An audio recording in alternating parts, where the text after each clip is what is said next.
आप देख रहे हैं देश लाइव, देश की आवाज। अस्सलाम वालेकुम, आदाब, नमस्कार, सत श्री अकाल। देश लाइव में आपका स्वागत है। मैं हूं सहल कुरैशी। दोस्तों, बड़ा घोटाला। जब कर्नाटक में बीजेपी की सरकार हुआ करती थी, उस वक्त तकरीबन 40,000 करोड़ रुपए का घोटाला कोरोना के नाम पर किया गया, कोविड के नाम पर किया गया। यानी कि जब आप लोग मर रहे थे, ऑक्सीजन के लिए तड़प रहे थे, आपके घर वाले और आप लोग, उस वक्त बीजेपी की सरकारें घोटाले पर घोटाले किए जा रही थी। ये सहल कुरैशी नहीं बोल रहा है, या ये राहुल गांधी भी नहीं बोल रहा है। ये तमाम बातों का खुलासा खुद बीजेपी के एक विधायक ने किया है। आपको आगे विस्तार से इस पूरी खबर के बारे में बताऊंगा, लेकिन उससे पहले अगर आपने हमारा चैनल देश लाइव सब्सक्राइब न किया हो तो हमारे चैनल को जरूर सब्सक्राइब कर लें। सोशल मीडिया के तमाम प्लेटफॉर्म्स पर आप देश लाइव के पेज को फॉलो करें, सब्सक्राइब करें। सहल कुरैशी के भी पेज को फॉलो करें, सब्सक्राइब करें। हमने हमारा नंबर भी दिया हुआ है, जितना ज्यादा हो सके इतना हमारी मदद करें, हमारा सहयोग करें। अब जब आप लाशें देख रहे थे, जब आप परेशान हो रहे थे, लॉकडाउन में घर में बैठे हुए थे, घर में खाना भी नहीं था, उस वक्त बीजेपी की सरकार कर्नाटका में थी। उस वक्त 40,000 करोड़ रुपए का घोटाला किया गया था मास्क के नाम पर। और अस्पतालों में जो, क्योंकि उस वक्त वो तो वक्त ही ऐसा था ना कि आप अपने किसी रिश्तेदार को लेकर जाएं कोविड के लिए इलाज कराने के लिए अस्पताल में, तो वहां पर बेड भी नहीं मिलते थे, पलंग की भी कमी थी बहुत ज्यादा। तो अब जो है वो एक खुलासा किया है, बीजेपी के एमएलए हैं बसंत गौड़ा।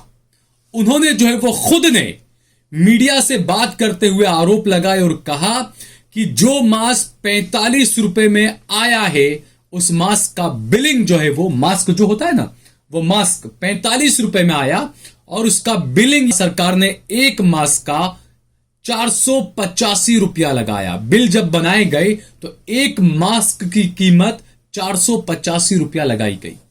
और उसके आगे गौड़ा कहते हैं कि 40,000 करोड़ रुपए का घोटाला हुआ है सरकार में रहते हुए कोविड के टाइम में।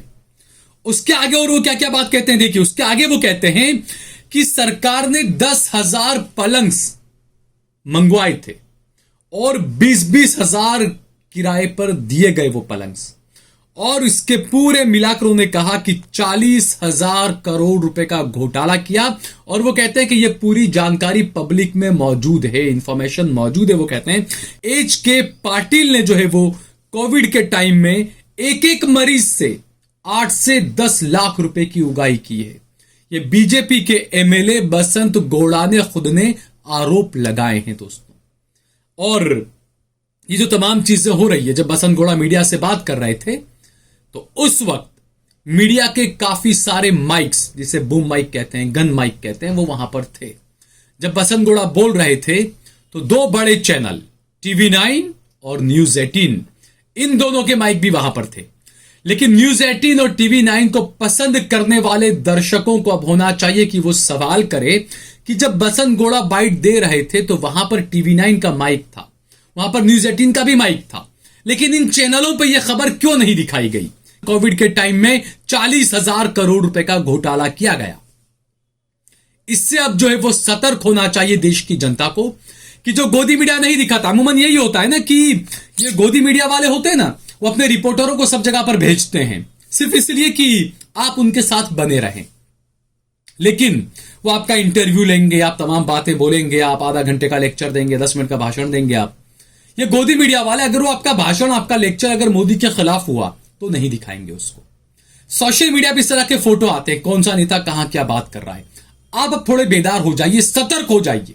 अगर ऐसा फोटो आपको कहीं मिलता है, वहां पर TV9 का या न्यूज 18 का माइक नजर आया, लेकिन अगर न्यूज 18 और TV9 ने वो खबर नहीं दिखाई, दर्शक होने के नाते आप उनसे सवाल पूछिए कि आपने ये खबर क्यों नहीं दिखाई।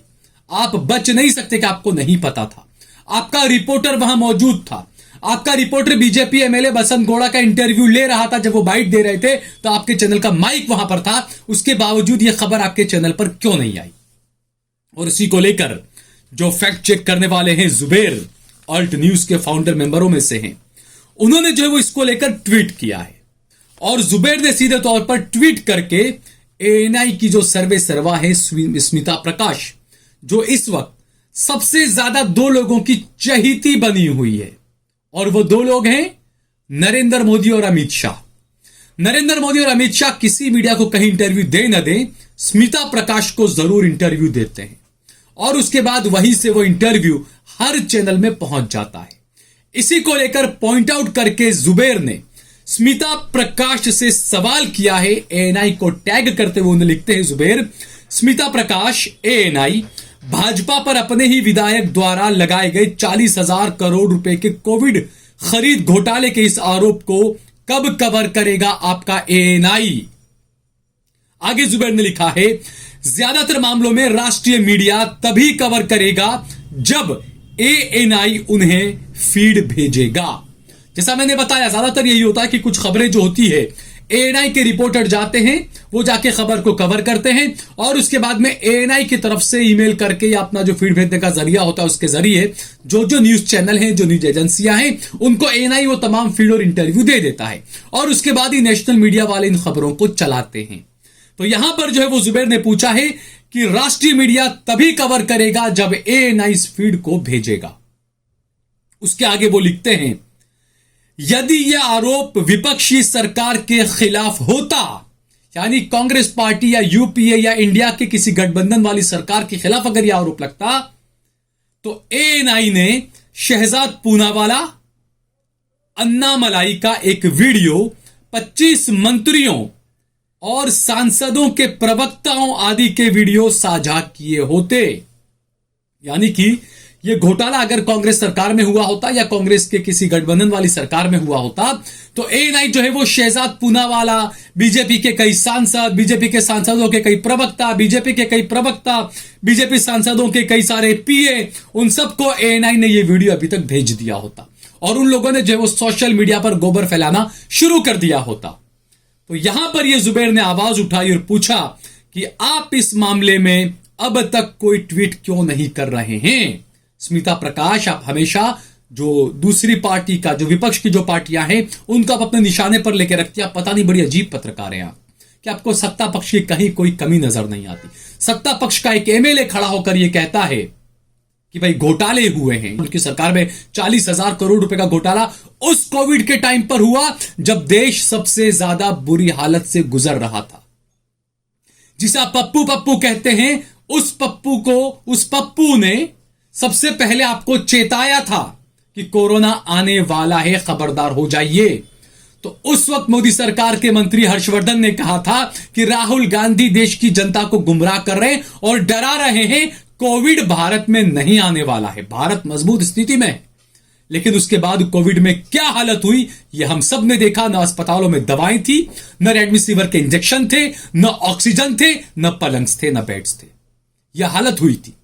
उसको आपने पूरा पप्पू साबित करने की कोशिश की, लेकिन आपने उसकी हर बात को आपको आखिरकार मानना पड़ा। आप उसको पप्पू साबित नहीं कर पाए, लेकिन आपको उसने बिना खर्चा किए 1 सेकंड के अंदर पनौती साबित कर दिया। आपने हजारों करोड़ों रुपया खर्च किया उसको पप्पू साबित करने के लिए, लेकिन आप नहीं कर पाए और उसने मुफ्त में आपको पनौती साबित कर दिया। बहरहाल इसका आगे जुबैर लिखते हैं, सबसे अच्छा ये भाजपा द्वारा एक खंडन का ट्वीट डाल देगा। भाजपा वो जानते हैं कि कब आगे बढ़ना है और कब नजरअंदाज करना है।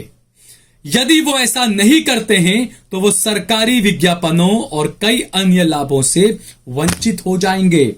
स्मिता प्रकाश जो हैं वो ऐसा ट्वीट नहीं करेंगी, क्योंकि उनको पता है कि बीजेपी के इस एमएलए का अगर उन्होंने ट्वीट कर दिया सरकार पर, बीजेपी की सरकार पर 40,000 करोड़ रुपए का घोटाला का आरोप लगाने वाला अगर ये ट्वीट अगर स्मिता प्रकाश ने कर दिया, तो एएनआई वगैरह जितने भी चैनल दूसरे भी हैं, उन सबको एडवर्टाइजमेंट का पैसा वगैरह मिलना बंद हो जाएगा। बहुत सही बात कहते हैं ना, बिल्कुल दुखती हुई रग पर हाथ रखा है जुबैर ने। इसके अलावा हमने देखा एक मोदी केयर फंड शुरू किया गया था, जिसमें नरेंद्र मोदी देश की जनता से अपील कर रहे थे कि आप ज्यादा से ज्यादा फंड दें, आप पीएम केयर फंड के अंदर आप पैसा डालें। लोगों ने दिया करोड़ों रुपया, नया ने कितना लाख करोड़ रुपया उसके अंदर आ गया, लेकिन उस पैसे का क्या इस्तेमाल हुआ, वो पैसा कहां गया, उसके बारे में किसी को कुछ पता नहीं है। और ये भी कई खबरें आई अलग अलग चैनल्स ने, और कई गोदी मीडिया की बात नहीं कर रहा हूं मैं, कुछ खोजी पत्रकार उन्होंने कई खबरें बताई कि कई लोग ऐसे थे जिनको करोड़ों रुपए के कॉन्ट्रैक्ट्स मिले थे मोदी सरकार की तरफ से या बीजेपी की सरकारों की तरफ से, और उसके बदले में उन्होंने या तो चुनावी बॉन्ड बीजेपी को दिए या मोदी केयर फंड में लाखों रुपया उन्होंने दिया बदले में कि आप हमें कॉन्ट्रैक्ट तो हम आपको ये देंगे, ये आरोप भी लगे।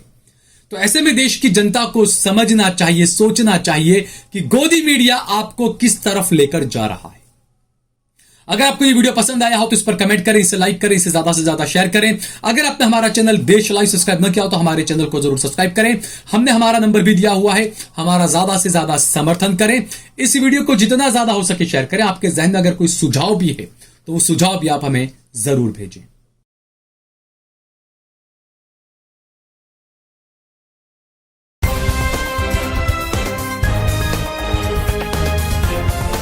देश और दुनिया की तमाम छोटी और बड़ी खबरों के लिए हमारे चैनल को सब्सक्राइब करना न भूलें और बेल का बटन जरूर दबाएं।